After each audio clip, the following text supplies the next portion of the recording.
Jean-François Ceridi, bonjour. Bonjour. On est de nouveau au campus e-éducation, C2E, sur un nouveau thème cette année qui est l'edutainment école parallèle. Alors effectivement, est-ce qu'on peut décortiquer un petit peu le thème de l'année? Pourquoi l'avoir choisi? Est-ce qu'il est d'importance et pourquoi parallèle? Alors plusieurs réponses. D'abord à une question qui n'est pas posée, C2E, campus e-éducation, 19e édition, mais la 18e s'intitulait Campus européen d'été. Et c'est non seulement dû au fait que la date se situe en automne alors qu'auparavant c'était en été, ce qui était une justification suffisante, mais surtout c'est un changement assez important pour le C2E dans son ambition et dans son périmètre de partenaire. C'est une extension de la manifestation à la région et avec vocation que cette manifestation soit, sinon là, du moins une des manifestations importantes sur cette thématique. La thématique de l'année, edutainment, école parallèle, point d'interrogation. Donc deux termes qui composent ce titre. Alors edutainment d'abord, pourquoi edutainment? Donc edutainment, c'est la contraction d'éducation et de entertainment, donc divertissement. Et donc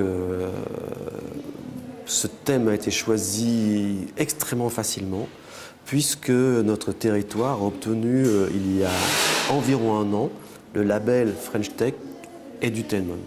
Donc il était très important pour nous, à l'occasion de cette semaine de C2E, d'interroger le thème Edutainment qui ne fait pas consensus, ni sur sa signification, ni sur son importance, ni sur l'intérêt qu'il y a à utiliser d'une part un terme anglo-saxon et d'une part un terme qui réfère pour beaucoup bien davantage à des questions d'ordre marketing que pédagogique ou scientifique. Et de marché en fait. Et de marché. Alors pourquoi donc n'avons-nous pas reculé devant l'obstacle en quelque sorte, alors que lorsque nous avons indiqué que nous allions traiter ce thème, nous avons reçu beaucoup de messages négatifs, contestataires, parfois un peu agressifs en disant mais pourquoi est-ce qu'un groupement d'intérêt scientifique qui organise le C2E comme le vôtre s'empare d'une thématique qui a une telle dimension marché? Eh bien, plusieurs raisons à cela. La première, c'est que nous ne refusons pas la dimension marché. Elle est évidemment incluse dans nos problématiques qui vont de l'intérêt pour l'éducation au développement du marché et de la filière EdTech. Et puis, parce que si ce terme ne fait pas consensus, c'est une excellente raison pour le mettre en débat dans une semaine comme la nôtre et se poser justement au fond la question de qu'est-ce que c'est, quel en est l'intérêt, quelles en sont les limites, pourquoi est-il intéressant ou pas intéressant de recourir à ce terme et aux concepts qui sont cachés derrière. Si on entre un peu dans le fond, au fond, edutainment, c'est cette association de l'éducation et du divertissement qui ne doit pas être réduite au jeu. Nous avions traité il y a quelques années la question des serious games avec une édition qui était intitulée « Est-il si sérieux de vouloir apprendre en jouant ?» ou quelque chose de cet ordre. Eh bien, le divertissement, c'est bien au-delà du jeu. Le jeu peut éventuellement faire partie du divertissement, mais on peut se divertir autrement qu'en jouant. Donc la question qui est posée, c'est peut-on apprendre en se divertissant? Y a-t-il des activités qui sont à la fois éducatives et divertissantes? L'intérêt que nous voyons dans le divertissement, c'est bien sûr l'engagement dans l'activité et évidemment le retour positif que celui qui la réalise en retire. Et puis, j'en parle sans évoquer le numérique, et la question, bien évidemment, c'est quel rôle les techniques numériques peuvent-elles jouer en termes de ressources, de services, d'applications, et de façon plus générale, presque en termes culturels, quel rôle les techniques numériques peuvent-elles jouer dans des activités éducatives et divertissantes. Deux points, école parallèle. Oui, point d'interrogation. Voilà. Point d'interrogation. C'est par rapport au marché, au détournement des produits du marché qui vont vers l'école, ou est-ce que c'est une école qui n'a rien à voir avec celle qu'on connaît? C'est la deuxième hypothèse. En fait, école parallèle fait référence à des travaux scientifiques qui se sont développés dans le courant des années 60 et il nous semble toujours intéressant certes d'avancer, mais sur des bases consolidées qui n'oublient pas ce qui a été fait antérieurement. Et dans les années 60, la question qui se posait scientifiquement, mais aussi socialement, c'était quel est le rôle de la télévision dans l'éducation et dans les apprentissages. Et il y avait un mouvement, un mouvement de pensée, social aussi, qui craignait que les enfants passant trop de temps devant les programmes de télévision, qui n'étaient pas en général des programmes développés à leur attention, qui n'étaient pas des programmes développés spécifiquement pour l'éducation, eh bien, soit des temps passés devant la télévision néfastes pour l'éducation, qui leur permettraient peut-être d'apprendre quelque chose, mais pas nécessairement ce que nous, les adultes, souhaitons qu'ils apprennent. Donc une forme de concurrence entre des apprentissages faits devant les médias, tous les médias en fait, mais surtout la télévision, et l'école. Donc concurrence, donc le parallélisme, c'est le parallélisme entre l'école, ses objectifs, ses moyens, son organisation, ses formes, ses activités, et d'un autre côté, les apprentissages plus informels que les enfants réalisent en regardant des programmes de télévision. Ça a été largement discuté. On a dit que c'était parfois un match, le match entre l'école et les médias, l'école et la télévision. Et on sait aujourd'hui qu'on peut décaler ce propos et le décaler en considérant qu'il ne s'agit plus de télévision, mais de l'ensemble des médias numériques disponibles et en particulier des médias numériques de divertissement, les jeux notamment, mais pas seulement les jeux. Donc, est-ce que l'edutainment est mis en concurrence avec ce que peut proposer l'école? C'est la question du C2E. D'accord. Bien, c'est un vaste sujet. Et donc, est-ce qu'au bout d'une semaine, on peut y répondre? Ou est-ce qu'on a toujours l'idée de poser des questions et de laisser les gens mûrir leur réflexion? Alors, je pense qu'il est intéressant de bien poser les termes du débat et que déjà construire de façon argumentée, avec des références scientifiques et professionnelles et sociales aussi, la question, c'est déjà une excellente chose. On peut apporter des éléments de réponse et les conférences, les tables rondes, les débats qui s'en suivent apportent des éléments de réponse. Je ne pense pas qu'il y ait une réponse unique, que tout le monde, qui ferait consensus. Ce qui se dégage quand même, me semble-t-il, c'est que s'il est légitime de poser la même question que celle qui était posée dans les années 60 au sujet de la télévision à l'égard de l'edutainment et de façon un peu plus large des médias numériques, des écrans, il y a une différence entre être téléspectateur et être joueur, pour reprendre cet exemple-là, c'est l'engagement dans la tâche et l'activité du sujet.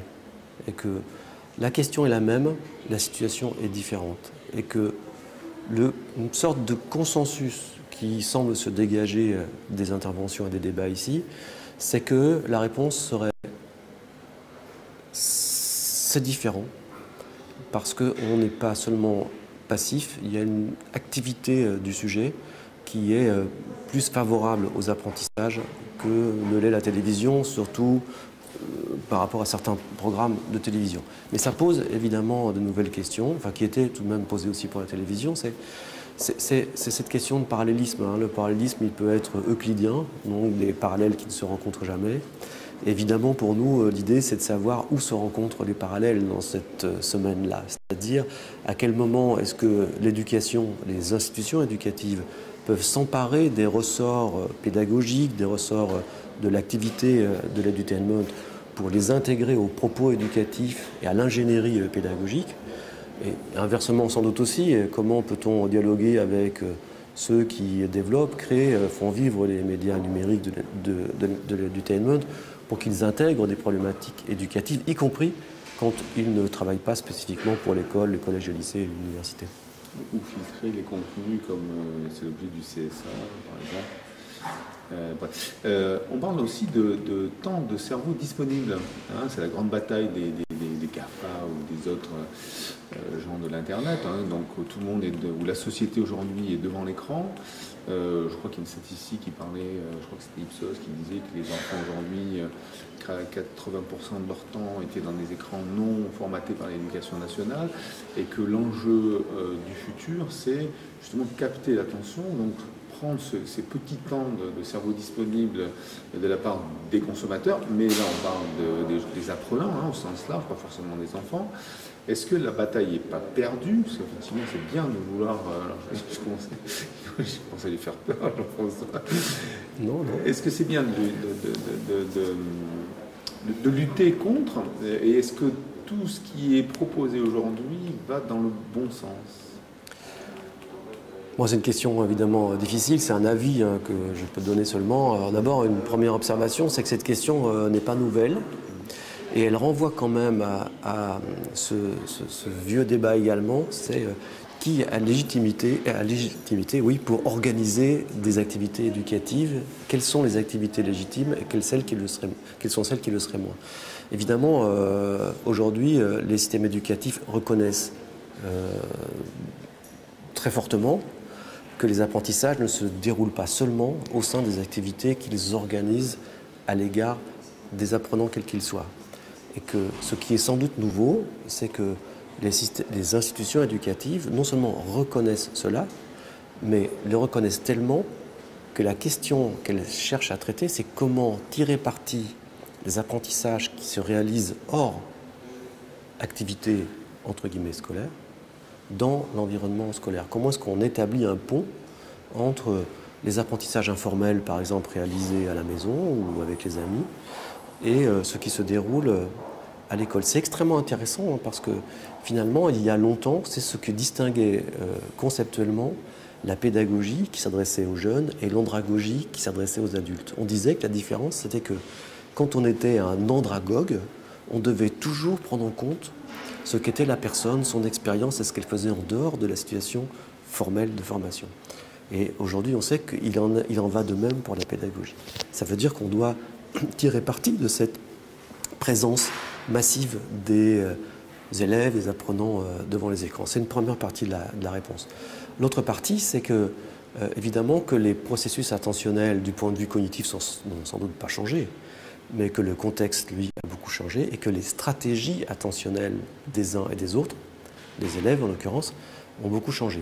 Et que cette concurrence-là, je parlais tout à l'heure d'école parallèle, mais il y a aussi une concurrence, comme l'école parallèle, entre les écrans et une autre activité organisée dans une classe, par exemple. C'est particulièrement vrai lorsqu'un élève dispose à sa guise d'un terminal quelconque, smartphone, tablette, ordinateur portable, connecté à un réseau quel qu'il soit, à sa disposition, c'est-à-dire sans contrôle formel et fort d'un enseignant, par exemple. Comment est-ce que l'attractivité de l'activité qui passe par l'écran, dialoguer avec ses amis, rechercher de l'information sur la passion de l'apprenant, comment prendre en compte cette attractivité de sorte qu'elle ne ruine pas, en quelque sorte, qu'elle ne nuise pas à l'efficacité des activités d'apprentissage organisées. C'est une question que tous les enseignants vivent tous les jours dans leur classe et dans leurs amphithéâtres à l'université. Et ça renvoie vers un élément très simple, c'est l'ingénierie pédagogique. C'est un élément qui doit être pris en compte dans l'ingénierie pédagogique et dans l'activité organisée et conduite par l'enseignant. Et plus l'activité qu'il proposera lui suscitera l'engagement de l'élève, moins ce tropisme vers les écrans en classe, par exemple, et qui peut être extrêmement négatif pour les apprentissages, eh bien, sera important. En gros, si je peux résumer de manière beaucoup plus simple, l'idée c'est de pouvoir donner envie d'apprendre. Donc, le rôle de l'institution scolaire, ce serait de donner aux enfants l'envie d'apprendre, et après, ils ont toute liberté, avec les écrans, d'une manière les submerge, d'aller chercher à apprendre, aller sur la Khan Academy, apprendre une langue en regardant YouTube toute la journée, ça fait partie du rôle de l'école. Sauf que cette affirmation institutionnelle, il me semble qu'il y a quelques temps, n'a pas été dans ce sens-là. Il devrait plutôt dire, oui, le rôle de l'école, c'est de transmettre un savoir, il me semble, et non pas apprendre à apprendre, ou aimer à apprendre. Et on est plutôt là sur des schémas où on va commencer à vouloir interdire certains types d'écrans dans les établissements. Donc est-ce que l'institution est véritablement, par rapport au sujet, je reviens toujours sur l'école parallèle, est-ce que véritablement cette institution est à l'aise par rapport à tous ces écrans? Parce que si on était à l'aise, on ne reviendrait pas en gros sur ces schémas de... En fait, l'essentiel, c'est qu'on arrive à pousser les élèves à maîtriser tous ces outils pour qu'ils apprennent eux-mêmes. Là, on est plutôt sur des schémas assez figés et on revient un petit peu en arrière. Donc, est-ce que véritablement, on est sûr de tout ce qui se passe? Bon, On observe sur le terrain beaucoup de changements quand même, beaucoup de pratiques nouvelles. Ça, je parlais d'institutions. Oui, beaucoup d'établissements, beaucoup d'enseignants qui organisent des activités qui tirent véritablement parti de l'équipement des élèves, de l'utilisation contrôlée, mais aussi de l'utilisation spontanée qu'ils en font. Autour de nous, nous sommes à Poitiers aujourd'hui, il y a des collèges qui ont des projets organisés autour du biode et ça fonctionne manifestement très très bien. Est-ce que l'institution a des difficultés avec ça? Bien évidemment, parce que ça contrevient assez frontalement à ce qu'est la forme scolaire en France depuis des dizaines et des centaines d'années. Notre système n'est pas organisé pour s'ouvrir de cette façon-là à l'extérieur de la classe, à l'extérieur de l'établissement, n'est pas organisé pour prendre en considération toutes ces autres formes d'activité et d'apprentissage des élèves. Alors, il y a d'une part un mouvement qui, je pense, échappe à l'institution, parce que c'est un mouvement culturel. Les écrans sont là, les pratiques des élèves et celles des enseignants, bien sûr, sont là. C'est compliqué, du point de vue pédagogique, c'est compliqué, mais cette évolution, elle s'observe. Elle est peut-être lente, mais je ne suis pas sûr qu'elle soit si lente que ça. Et elle se réalise objectivement. Et puis l'institution, elle, cherche à garantir, et c'est son rôle, et c'est normal, à ce que les apprentissages soient bien réalisés et que le système éducatif soit bien en mesure, finalement, d'éduquer et de former les élèves comme la nation l'a chargé de le faire. Elle est peut-être un peu frileuse, notre institution, et les débats sur la présence du smartphone en collège, puisque c'est celle dont il s'agit, moi, il me semble que c'est un contresens total. C'est-à-dire que, de toute façon, l'interdire, c'est une décision qui est inapplicable. Bien évidemment que les élèves vont trouver toutes les bonnes façons de contourner cette décision si elle est mise en œuvre. Et que dans cette modalité-là de l'interdiction, l'usage qui sera fait des smartphones par les collégiens ne sera pas celle que nous souhaiterions. Et que ce qu'il faut finalement construire, c'est un cadre d'utilisation de ces smartphones. Ça passe par un cadre explicite, sans doute discuté dans le collège, à partir bien sûr du respect des lois et règlements, mais construit dans le collège avec les élèves qui doivent accepter ce cadre. Donc il faut construire avec eux, avec les enseignants, avec sans doute les parents aussi des élèves, qui donnent aux élèves finalement des indications sur ce qu'il est possible de faire, ce qu'il n'est pas possible de faire. Et de cette façon-là, je pense qu'on peut faire un usage efficace du point de vue des apprentissages et maîtrisable.